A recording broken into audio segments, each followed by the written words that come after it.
Senator Feinstein, Chairman Rogers, welcome back. Good to have you both. So the future of spying, it seems to me, is very much like the president. Chairman Rogers, do you view this as a big victory?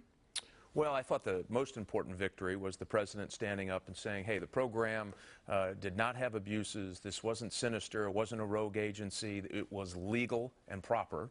You know, some of the suggestions on how to move forward I have some concerns with, but I thought it was an important really an important role for the president to play. I wish he'd have played it 7 months ago, but I was glad to hear it yesterday. So Edward Snowden, whatever you think of him, he leaks these documents, he leaks the information about these programs. And Senator Feinstein, there's a big hue and cry and a big debate, but basically the president says that these programs are here to stay. And critics of the speech, as I've been reading them, seem to say very little will change. Barton Gellman writes about it in the Washington Post, and here's what he says.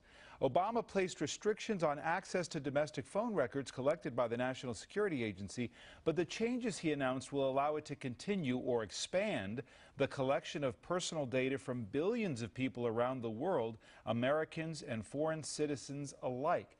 It doesn't seem like a lot of privacy protection. Well, I would disagree with Mr. Gellman. I think that what the president has said is that he wanted to maintain the capability of the program. That as Chairman Rogers said, it has not been abused or misused, and it is carried out by very strictly vetted and professional people. Now, what he said is, by March 28th, I'm asking the Attorney General to come back to me with some suggestions and probabilities of how the data might be stored by other than the government. And I think that's a very difficult thing, because the whole purpose of this program is to provide instantaneous information to be able to disrupt any plot that may be taking place. And you know, I think a lot of the privacy people perhaps don't understand that we still occupy the role of the great Satan.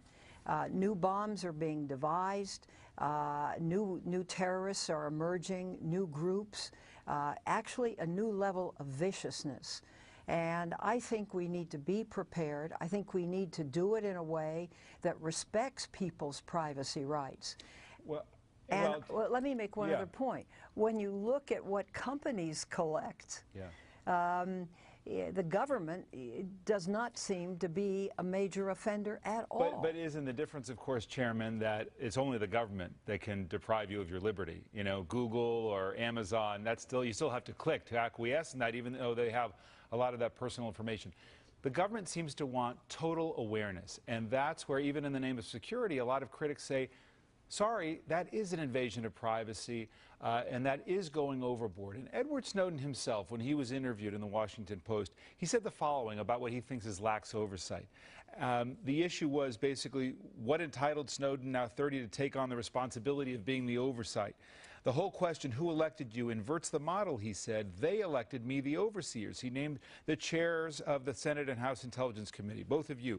Dianne Feinstein, he said, elected me when she asked softball questions in committee hearings, he said. Mike Rogers elected me when he kept these programs hidden. The FISA court elected me when they decided to legislate from the bench on things that were far beyond the mandate of what the court was ever intended to do. The system failed comprehensively, and each level of oversight, each level of responsibility that should have addressed this, abdicated their responsibility. So reformers have another chance. I'll start with you, Chairman Rogers. Sure. Will anything change? Well, first of all, I mean, I couldn't disagree more. That's like having the janitor at a bank who figured out how to steal some money, deciding matters of high finance. This was a thief who we believe had some help, who stole information. The vast majority had nothing to do with privacy. Our Army, Navy, Air Force, Marines have been incredibly harmed by the data that he has taken with him, and we believe now is in the hands of nation states. What help did he have? Who helped him, do you think? Well, there were certain questions that we have to get answered, where some of the, first of all, if it was a privacy concern he didn't look for information on the privacy side for Americans. He was stealing information that had to do with how we operate overseas to collect information to keep Americans safe. That begs a question, and some of the things that he did were beyond his technical capabilities. Raises more questions. How he arranged travel before he left, how he had he was ready to go. He had a go bag, if you will, and how he But how high accessed. level do you think? Who at what Well, level would let me help just it? say this. I believe there's a reason he ended up in the hands, the loving arms of an FSB agent in Moscow. I don't think that's a coincidence, number one. Number two, and let me just talk You about think this. the Russians helped Ed Snowden? I believe there's questions to be answered there. I don't think it was a gee whiz luck event that he ended up in Moscow under the handling of the FSB. That's a significant development, if true. Well, I said we have questions we have to answer, but as somebody who used to do investigations, some of the things we're finding we would call clues that certainly would indicate to me that he had some help. And he stole things that had nothing to do with privacy. And if I just real quickly, though, the oversight that is conducted, that's what's the interesting thing about this. With all the disclosures, we find out, holy mackerel, the court's involved. Both the Senate and the House committees are involved. There was plenty of oversight of the programs, and it was very restrictive. Only 288 times that they even used the business records in 2012. So, Senator Feinstein, is there any chance that some of your colleagues who disagree with you will be successful in shutting down the program, the bulk collection of this metadata? I don't believe so. The president has very clearly said that he wants to keep the capability. He wants to look for other than the government holding the material. So I think we would agree with him. I know a dominant majority of everybody, virtually except 2 or 3 on the Senate Intelligence Committee, would agree with that.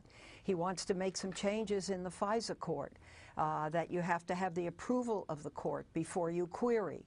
That the amicus concept involving a panel would come into being. But the important thing to me is the president very clearly said we need this capability to keep people safe. Now let me say one thing about Mr. Snowden.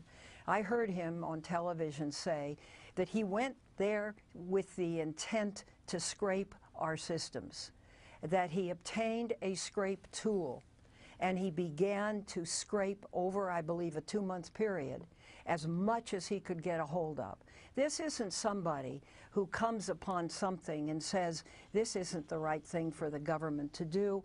I want to go out and talk to people about it. He came there with the intent to take as much material down as he possibly could. And do you think you agree with Chairman Rogers that he may have had help from the Russians? He may well have. We don't know at this stage. But I think to glorify this act is really to set sort of a new level of dishonor. And this goes to where this metadata goes, because the NSA are professionals. They are limited in number to 22 who have access to the data. 2 of them are supervisors. They are vetted.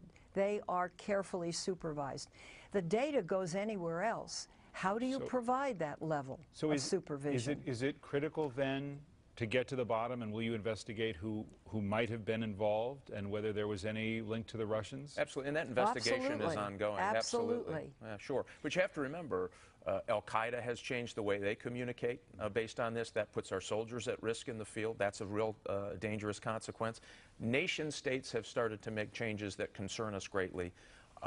We're going to have to rebuild whole aspects of operations from our Army, Navy, Air Force, Marines that will cost billions and billions of dollars because of the information he stole and gave, which we believe is now in the hands of nation states who are doing something with it. There's no honor in that. All right, we'll leave it there. Senator Feinstein, thank you very much for being here. Chairman Rogers, thank you as well. Thank you. Thank you. I wanted to get